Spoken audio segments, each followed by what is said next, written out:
So in response to the Instagram post about let's get practical, we decided to put together a cheap family recipe that you can do on a budget. This is the Jake's family recipe of Chicken Alfredo pasta.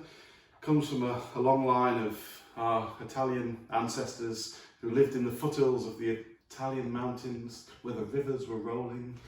Her name was Florentina. Her name's Fiona and she's from Leeds.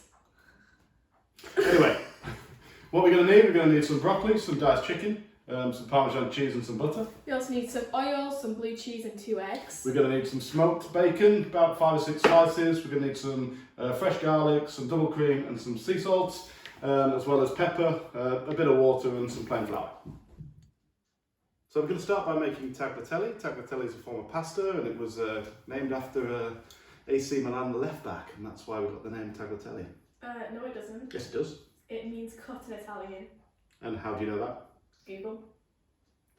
Tagliatelle means to cut in Italian. So we're going to start, we need a bowl. We need 280 grams of flour. Now, it's quite hard in the supermarkets at the moment. There's quite a shortage of flour and baking goods and stuff like that. There's certainly no 00 flour or zero flour, but you don't need to use special flour. You see all these celebrity chefs using 00 flour, semolina flour, mix of flours. Plain flour is absolutely fine for pasta. So we take 280 grams of plain flour and we sieve it into the bowl.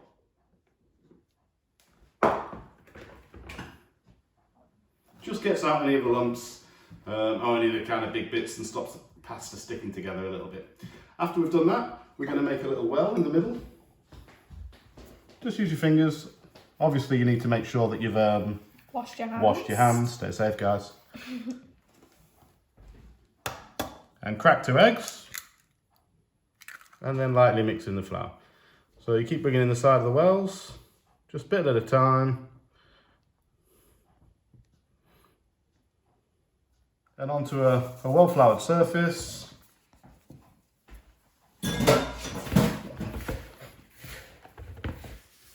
So there's no actual technique to kneading. You hear a lot about these people saying you have to pull it one way and stretch it the other, but you just want to get the gluten out of the dough. You're going to make it springy and al dente.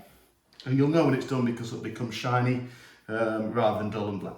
So once you've got it all smooth and shiny, you put it into cling film or into like a food bag, and then you're going to wrap that up and we're going to put it in the fridge so it relaxes for probably about half an hour.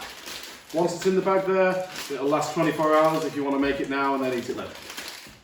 So do we have to use broccoli in our pasta? No, you can use anything you've got in the cupboard. So if you've got like peppers or you can use courgettes. Some people put mushrooms in. I don't like mushrooms. Some mushrooms. I just don't like them. To be fair, once we get all this kind of stuff in the pan, there won't be mushroom for anything else. You've got to stop with these dad jokes. I can't help it, because I'm a fun guy. So, get a kind of a medium to high heat, and then we're going to use some virgin olive oil from the foothills of the Italian mountains, picked off the olive trees. Veg oil from Aldi. So, a good slug of that, and then we're going to throw in the chicken. Once the chicken's in there, just shake it out a little bit. Some salt. I'm going to mix the chicken around, just a wooden spoon in there. Yeah, just move the chicken around. And you just kind of move it around so it doesn't kind of stick or burn in the pan. Chuck in some black pepper.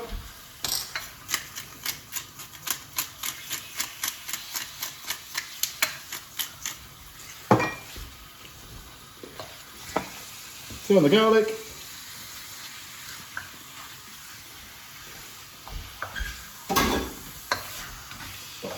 We're going to put the broccoli in. We don't want this to, won't put this in too early, because you want it to still be really crunchy and al dente. So you put it in sort of towards the end. Just move it up into another pan so it kind of cooks on a higher heat. So once you've got all that nicely cooking away, we're going to add in some double cream. Don't use single cream because it sometimes splits and doesn't do very well for the sauce. You can also add in some Philadelphia or soft cheese if you like. We normally do, but we haven't got any. So just to finish the sauce off, we're going to add a couple of cheeses to kind of give it a bit of a flavour, a bit of balance. We've got some Parmesan cheese, we've got some blue cheese. Can we use any cheese? Yeah, you can use any cheese you've got in the fridge. So cheddar, red Leicester, anything you like really. It just goes down to sort of personal taste. But give a good slug of cheese in and that'll kind of melt into the sauce and give it loads and loads and loads of flavour.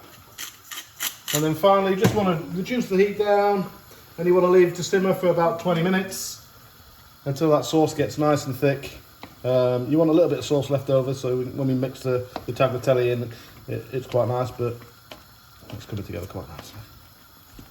So most people think that to make pasta you need like a fancy pasta machine. You don't, you just need a really like good rolling pin. Get the rolling pin. We don't have a rolling pin. Ah, watch this. See? How did you do that? Just match it out in thin air. But don't you need a longer roller pin? Yeah, it helps, but this is all I could do. Watch this. Whoa! That's not a rolling pin. That's a rolling pin. Yeah, longer rolling pins help because it makes you smooth out the pasta more. This is a mozzarella. This is an Italian rolling pin. So we're going to start just on a flour surface and rolling the pasta out. For tagliatelle, you want to roll this sort of the width of like a playing card to make really, really good pasta. For other kind of pastas, it needs to be a bit thinner, but this is a really easy one to do. If you are going to use a pasta machine, that's fine. Just start on the widest setting and then move it down slowly. And it just gives you a nice even pasta. So again, like I said before, we don't need fancy pasta machines to make tagliatelle. Just get a sharp ruler or the back of a knife, and then we're just going to make strips about that size. And then once they're finished, just put them to one side. If you've got a pasta rack, hang on to the pasta rack. And they're ready for when you use them.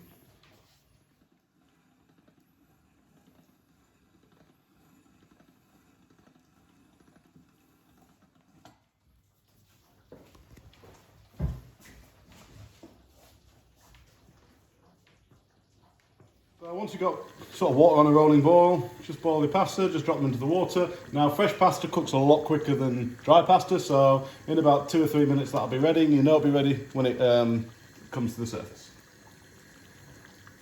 I'm just going to drain the water, and add the tagliatelle back into the pan, and mix.